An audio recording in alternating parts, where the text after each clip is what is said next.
Hello friends, ನೋಡಿ friends, ನಾನು ಈ ದಿನ ಹೆಸರು ಕಾಳು ಪಲ್ಯನ ಮಾಡ್ಕೊಳ್ತಾ ಇದ್ದೀನಿ. ಇವಾಗ ನಾನು ಕುಕ್ಕರ್ನಲ್ಲಿ ಹೆಸರು ಕಾಳನ್ನು ಸ್ವಚ್ಛ ಮಾಡಿಬಿಟ್ಟು ತೊಳೆದು ನೆನೆ ಇಟ್ಟು ಅವನ್ನ ಜಾಲಿಸಿ ಕುದಿಲಿಕ್ಕೆ ಇಲ್ಲಿ ಕುಕ್ಕರ್ದಲ್ಲಿ ಪಕ್ಕದಲ್ಲಿ ಇಟ್ಕೊಂಡಿದ್ದೀನಿ.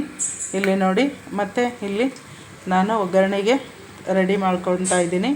ಎಣ್ಣೆ ಹಾಕ್ಕೊಂಡು ಸಾಸಿವೆ ಜೀರಿಗೆ ಹಾಕ್ಕೊಂಡು ಚಟಪಟ ಅಂದಾದಮೇಲೆ ಕರಿಬೇವು ಹಾಕ್ಕೊಂಡಿದ್ದೀನಿ. ಅದು ಸಹ ಇದು ಕೆಂಪಾಗಲಿ ಅಂತ ಬಿಟ್ಟಿದ್ದೀನಿ.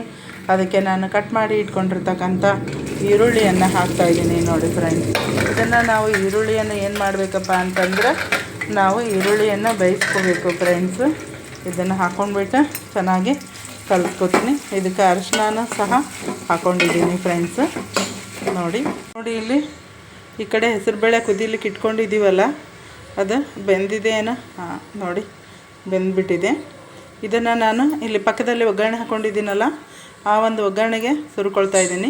ನೋಡಿ, ಇಲ್ಲಿ ರುಚಿಗೆ ತಕ್ಕಷ್ಟು ಹೆಸರು ಕಾಳಿಗೆ ಉಪ್ಪು ಹಾಕ್ಕೊಂಡಿದ್ದೀನಿ, ಮತ್ತು ಚಿಲ್ಲಿ ಪೌಡ್ರ್ ಅಂದರೆ ಕೆಂಪು ಖಾರದ ಪುಡಿಯನ್ನು ಹಾಕ್ಕೊಂಡಿದ್ದೀನಿ. ಇಲ್ಲಿ ನೋಡಿ ಮಸಾಲೆಯನ್ನು ಹಾಕ್ಕೊಂಡಿದ್ದೀನಿ.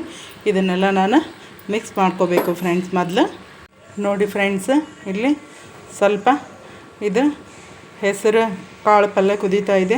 ಇದಕ್ಕೆ ಸ್ವಲ್ಪ ಸಕ್ಕರೆಯನ್ನು ಹಾಕ್ಕೊಳ್ತಾ ಇದ್ದೀನಿ, ಮತ್ತು ಹಾಕ್ಬಿಟ್ಟು ಕಲಿಸ್ತಾ ಇದ್ದೀನಿ. ಕಲಿಸ್ಬಿಟ್ಟು ಇದಕ್ಕೆ ನೋಡಿ ಫ್ರೆಂಡ್ಸ್, ನಾವು ಟೊಮೆಟೊ ಹಣ್ಣಾದರೂ ಹಾಕ್ಕೋಬೋದು, ಬಿಡ್ಬೋದು. ಹುಣಸೆ ಹಣ್ಣಾದರೂ ಹಾಕ್ಕೋಬೋದು ಅಥವಾ ಬಿಡ್ಬೋದು. ಇಲ್ಲಿ ಗಿಡದಲ್ಲಿ ನಿಂಬೆ ಹಣ್ಣು ಇರೋದಕ್ಕೋಸ್ಕರ ಸ್ವಲ್ಪ ನಿಂಬೆ ಹಣ್ಣನ್ನು ಇದು ಪಲ್ಯ ಕುದ್ದಾದ್ಮೇಲೆ ಇವಾಗ ನೋಡಿ ಕುದ್ದಾಗಿದೆ. ಇದನ್ನು ಬಂದ್ ಮಾಡ್ತಾಯಿದ್ದೀನಿ. ಬಂದ್ ಮಾಡಿಬಿಟ್ಟು ಇವಾಗ ಸ್ವಲ್ಪ ನಿಂಬೆ ರಸವನ್ನು ಹಿಂಡ್ತಾ ಇದ್ದೀನಿ. ನೋಡಿ, ಇಳಿಸಿದ ಮೇಲೆ ಹಿಂಡ್ಕೋಬೇಕು. ನಿಂಬೆ ರಸವನ್ನು ಈ ರೀತಿಯಾಗಿ ಹಿಂಡ್ಕೋಬೇಕು. ನಿಂಬೆಹಣ್ಣು ಆರೋಗ್ಯಕ್ಕೆ ಭಾಳಷ್ಟು ಒಳ್ಳೆಯದು ಫ್ರೆಂಡ್ಸ್. ಇದರಲ್ಲಿ ವಿಟಮಿನ್ ಸಿ ಇರುತ್ತೆ, ಮತ್ತು ಇದು ರೋಗ ನಿರೋಧಕ ಶಕ್ತಿಯ ಗುಣವನ್ನು ಹೊಂದಿದೆ.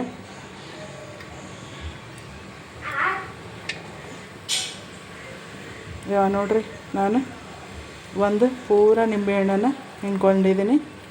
ನೋಡಿ, ಇದನ್ನು ಕಲಿಸ್ಕೊತಾ ಇದ್ದೀನಿ.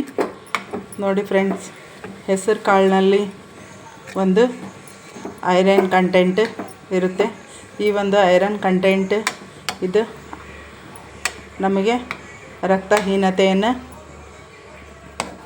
ಹೋಗಲಾಡಿಸುವಂಥದ್ದು, ಮತ್ತು ನಮ್ಮ ಶರೀರಕ್ಕೆ ಬೇಕಾಗ್ತಕ್ಕಂಥ ಹಿಮೋಗ್ಲೋಬಿನನ್ನು ಕೊಡುತ್ತೆ. ಇದು ಹಿಮೋಗ್ಲೋಬಿನ್ ಅನ್ನೋದು ಭಾಳ ಇಂಪಾರ್ಟೆಂಟು. ಮಹಿಳೆಯರಿಗಾಗಲಿ ಪುರುಷರಿಗಾಗಲಿ ಮಕ್ಕಳಿಗಾಗಲಿ. ಇದು ಯಾವುದೇ ಒಂದು ಕಾಯಿಲೆ, ಆಪ್ರೇಷನ್ನು ಇಂಥ ಒಂದು ಸಂದರ್ಭದಲ್ಲಿ ಹಿಮೋಗ್ಲೋಬಿನನ್ನು ಚೆಕ್ ಮಾಡ್ತಾ ಇರ್ತಾರೆ. ಮತ್ತು ಹಿಮೋಗ್ಲೋಬಿನ್ ಪ್ರಮಾಣ ಕಡಿಮೆ ಆಗೋದ್ರಿಂದ ಏನಾಗುತ್ತಪ್ಪ ಅಂತಂದರೆ ತಲೆ ತಿರುಗಿ ಬೀಳ್ತಾರೆ. ಮತ್ತು ಗರ್ಭಿಣಿಯರಿಗೆ, ಬಾಣಂತಿಯರಿಗೆ, ಮತ್ತು ಚಿಕ್ಕ ಮಕ್ಕಳಿಗೆ, ಮತ್ತು ಎಲ್ಲರಿಗೂ ಈ ಒಂದು ಹೆಸರು ಕಾಳು ಪಲ್ಯ ತುಂಬ ಉಪಯೋಗಕಾರಿಯಾಗಿರ್ತಕ್ಕಂಥದ್ದು. ಈ ಒಂದು ವಿಡಿಯೋವನ್ನು ಸಬ್ಸ್ಕ್ರೈಬ್ ಮಾಡಿಕೊಳ್ಳಿ ಮತ್ತು ಲೈಕ್ ಮಾಡಿ ಮತ್ತು ಹೆಚ್ಚು ಜನರಿಗೆ ಶೇರ್ ಮಾಡಿ. Thank you very much. Thank you.